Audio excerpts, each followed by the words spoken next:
My name is Lindsay. I am an incredibly busy mom with a disabled daughter who cannot be left alone. It's Friday night, so she got to go spend the night at her dad's house. So I'm here without all the screaming right now. I am a side hustle mom. I've tried them all. I've been sucked into many lies, and some have been better than others. So I would like to educate you on some of them. Today I'm going to talk about investing because I'm wearing my Flip Secrets t-shirt. So that is one. It's actually a pretty good company. There are some lies, but they're not as bad as some of the other places. They say no money down. You can start with nothing and turn it into a very lucrative side hustle. And then, have it become your full-time job. And you have to put money down. You have to have money available or you will fail. Also, he didn't say this because he's younger and apparently not that dumb. But there's a huge saying of, oh, if I can do it, anybody can do it, which is really common with white men who are married. I want to punch them all because they don't even realize that they have a supportive spouse. They talk about how they, seclude themselves every night for a couple hours to get away from, the kids, so the kids aren't bothering them. They forget that their wives are taking care of the kids. I did not have a supportive spouse.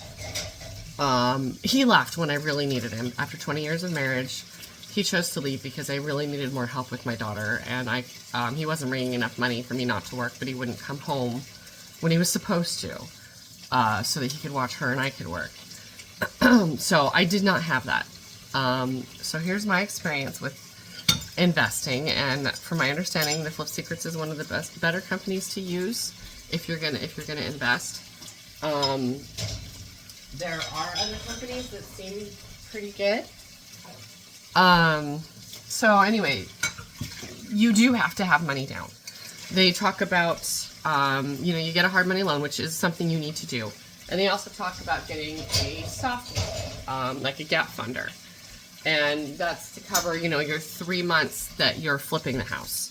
And, so it'll cover all of your payments to the hard money loan and all your payments to the gap lender, plus holding expenses, which are like, lawn mowing fees, gas fees, if you have to have the internet up to have cameras going, if you're maybe in a bad neighborhood, all of those holding fees, and there are a lot. There's some problems in all of that. It does teach you how to get a contractor, but the problem is that contractors aren't always honest either, and so it tells you to go on Facebook and do investor only pricing, and so then you'll get a ton of it. You'll get a bunch of jerks that'll say they're not going to do it for investor only pricing, but you'll get a ton of people who really are willing to do it, and they're going to come back with something that's really too high. Like, you've already had this approved. Before you even search contractors, you've got a budget from your hard money lender that you need to stick with, and you'll figure it out. You'll be taught how to come up with a good estimate for what it's going to take, and the contractors are going to come back with price. You're going to pick one, and then all of a sudden that contractor a week later is like, well, actually, that's not the price. I need to charge you, $30,000 more, which is not going to fit in your plan. So then there's going to be a lot of back and forth. And then, of course, if you're only paying investor pricing, the contractor's not really going to want to work with you. They're going to be other priorities. You might have this project for, a year.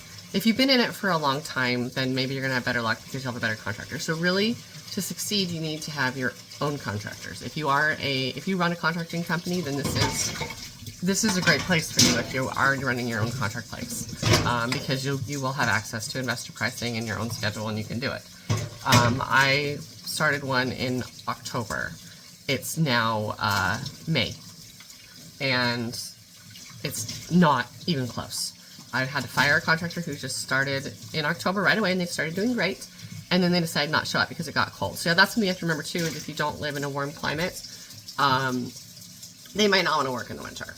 Or if you live in a really hot climate, maybe they don't want to work in the summer. So you have those kind of problems. So anyway, after the frost hit, it thawed out, but then they kind of didn't want to come back. And then they wound up saying, oh, there's something wrong with the roof. We have to fix it right now. And I was like, well, okay, but I have to have this sold. And they're like, well, it'll be on the market by February. And so this was in January. I'm like, okay, great. That was a lie. So they just stole it. They didn't do, I think they got up and put some tape on the roof. But I am gullible and I had to pay it. I'm not going to do that again. But anyway, you learn that there's a lot of liars out there. There's a lot of thieves out there. Anyway, I had to hire another contractor, and same story. She came back with a great price, and I was pretty impressed with her, and then all of a sudden it went higher and higher. I got her down, and then my hard money lender said, well, actually, there's another fee in here. Oh, great. So, anyway, it's a pain in the butt, and she still hasn't done anything, and I hired her in January after I fired my other contractor. Like I said, it's May. It should have been done by now, and she's barely got anything done. I don't even know if she's got the demo work done that she was talking about doing. So I'm still paying all these holding fees, and I'm losing money. If it sells, like it should have sold for 140. If it sells for 140, I still lose money. So yeah, you need to have plenty of money to put down because you're going to lose it. So those are some of the fees you need to look at. You need to look at holding fees, and you need to look at, is your contractor honest? They're probably not, unless you have a really good network of contractors.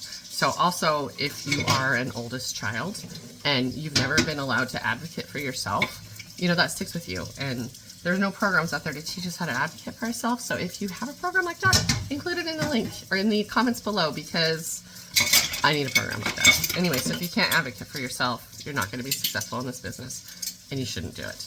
But if you know how to advocate for yourself and you're a construction worker, this is a good business for you, and you will earn plenty of money. You just need to have maybe a little bit to fall back on before getting into it, and plan for probably longer than 3 months. Really successful investors can do it in 3 months, but they've been doing it for a long time. So starting out is going to take you longer, and you might lose money. So anyway, yeah, if you're an oldest child, don't. So anyway, there is my take on investing, and this is invest to flip and resell.